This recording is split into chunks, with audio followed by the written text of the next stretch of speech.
Bonjour à tous, je suis le docteur Audrey Moncam-Nouton, cardiologue et nutritionniste. Aujourd'hui, nous allons parler d'un sujet passionnant et souvent mal compris, les fruits. Nous pensons qu'ils sont toujours bénéfiques, mais consommés au mauvais moment, en trop grande quantité ou sous une forme trop transformée, ils peuvent parfois devenir un véritable piège pour la santé. Les fruits sont de véritables trésors nutritionnels. Ils apportent des vitamines, des minéraux, des fibres et des antioxydants qui protègent nos cellules. La vitamine C booste l'immunité et aide à lutter contre la fatigue.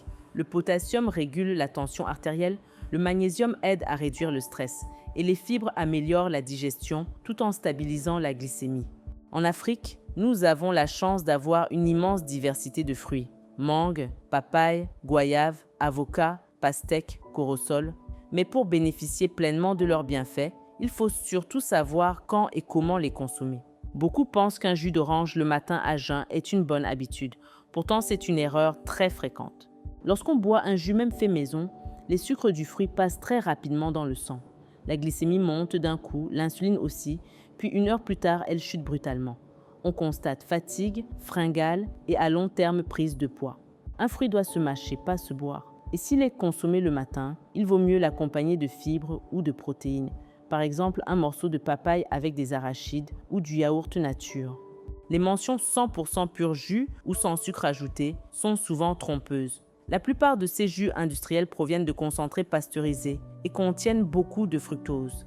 Les smoothies donnent une impression de santé alors qu'ils peuvent contenir l'équivalent de 6 à 8 morceaux de sucre. Les fruits séchés sont pratiques et riches en fibres, mais ils concentrent aussi énormément le sucre. Une poignée de raisins secs peut contenir l'équivalent de 6 morceaux de sucre. Une date équivaut presque à une demi-banane. Quant aux fruits confits, ils sont littéralement trempés dans du sirop.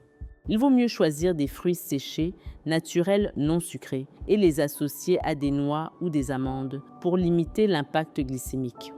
Dans nos cultures africaines, beaucoup d'idées reçues circulent. La pastèque donne le rhume. Les fruits doivent toujours se manger à jeun.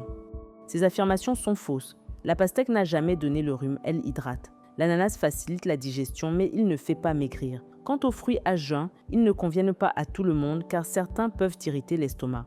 Ce qui compte, c'est le contexte et surtout la modération.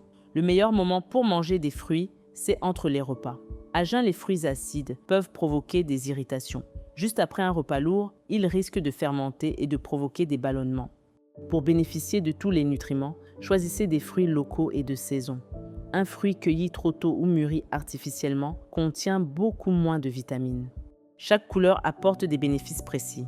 Les fruits rouges protègent le cœur, les fruits oranges améliorent la santé de la peau. Les fruits verts apaisent grâce au magnésium et les fruits violets ralentissent le vieillissement grâce au polyphénol. Si vous êtes diabétique, hypertendu ou en surpoids, il faut adapter votre consommation. Pour le diabète, privilégiez la pomme, la goyave, la papaye ou l'avocat. Pour l'hypertension, choisissez les fruits riches en potassium comme l'orange, la banane plantain, vapeur ou l'avocat. Pour le surpoids, consommez les fruits sucrés le matin ou avant une activité physique, jamais le soir. Les fruits sont nos alliés, mais ils sont aussi un test d'équilibre. Trop peu, le corps s'affaiblit. Beaucoup trop, il se surcharge. Le fruit n'est ni un dessert automatique, ni un médicament miracle, ni une solution de régime. Un fruit local vaut mieux qu'un fruit importé. Un fruit entier vaut mieux qu'un jus pressé. Et un fruit de saison est plus précieux qu'un fruit forcé.